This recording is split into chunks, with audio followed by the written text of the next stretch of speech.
Stoicism is a school of philosophy that was founded in ancient Greece in the 3rd century BC. Members of Stoicism, also known as Stoics, teach that by using one's rational mind to understand our role in the natural world and how to act in it, we have the ability to be virtuous individuals.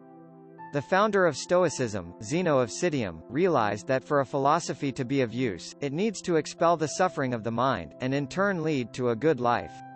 Thus, Stoicism was created as a philosophy with a significant psychological component. The Stoics realized that negative emotions like anger, fear, anxiety and grief will not lead to a good life and prevent individuals from becoming virtuous. The Stoics identified the psychological state of tranquility as one in which we experience very few negative emotions. To understand how to achieve tranquility, the Stoics became keen observers of humanity. They examined the sort of things that caused the human mind to experience negative emotions and on the basis of these investigations, determined a body of psychological techniques for achieving tranquility. 1. Negative visualization. No matter how hard we try to prevent bad things from happening to us, they will happen nonetheless. The reality of human existence is such that we are destined to face misfortune over the course of our lifetime. Stoics say that misfortune weighs most heavily on those who fail to accept its inevitability, while those who contemplate adversity find misfortune less likely to disrupt their tranquility. Stoicism recommends that we recognize that everything we have and value is on loan from fate and that fate can take it back at any moment. If we refuse to contemplate the impermanence of the world, we will not only desire what we do not have, but we will also take what we have for granted. The Stoics advise a psychological technique known as negative visualization which helps the mind to evade the traps of ingratitude and desire. They recommend that we regularly spend time envisaging that we have lost the things that we most value. By periodically imagining what it would be like if our families, job or possessions are taken from us, we become grateful for what we have and we become mentally prepared in the event that we lose them. This type of contemplation reorients the mind to find tranquility in what is already within our grasp. 2. The dichotomy of control. One of the most important choices in life is whether to concern ourselves with things that are external to us or things that are internal. Stoics say that most people make the mistake of focusing on the world outside them, which they believe is the source of both harms and rewards. Instead of believing that contentment is gained from fulfilling desires in the external world such as fame, fortune, love or whatever it may be, the Stoics believed that contentment came from within. A focus on external fulfillment ignores the fact that although there are things which we have complete control over, there are also things which we don't have complete control over. This is known as the dichotomy of control. Ignoring this dichotomy leads to disruption in tranquility, as not only will we chase something that we may never get, we may also spend time worrying about things that are not up to us. The Stoics believed that a lot of needless anxiety can be done away with if one considers the dichotomy of control when they are in a moment of misfortune. In these moments, a person may be intensely focusing on what is happening around them and forget that they have no control over it, giving rise to feelings of frustration and grief.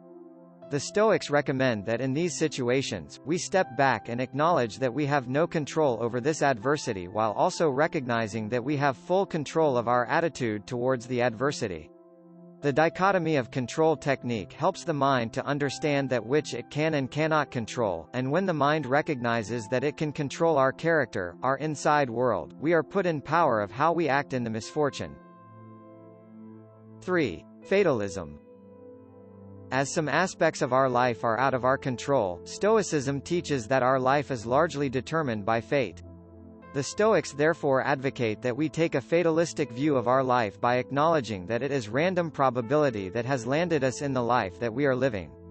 We must accept the environment, the people and the circumstances that life has dealt us, whereas if we do not, we will experience tranquility disrupting emotions like grief and anger.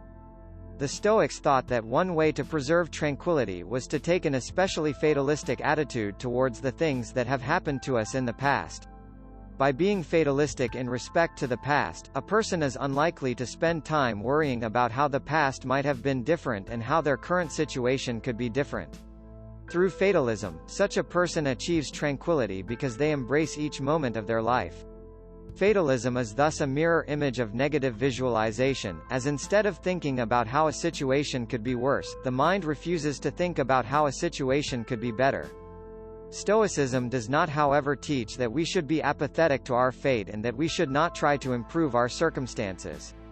Instead, it encourages us to take note of the good that we still possess in our circumstances. A person who practices fatalism is therefore more likely to find satisfaction in their current life and not chase satisfaction through external desires.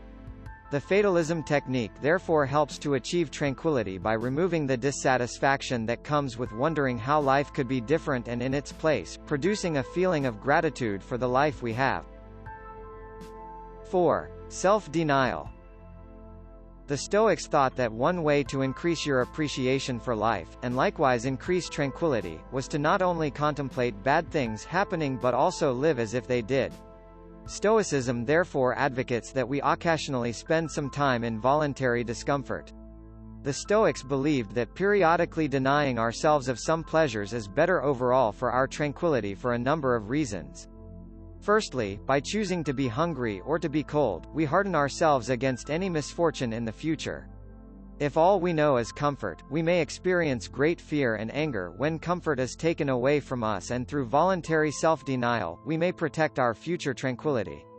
Through self-denial, we become used to minor discomforts, and this instills in us a confidence that we can withstand major discomforts if we need to.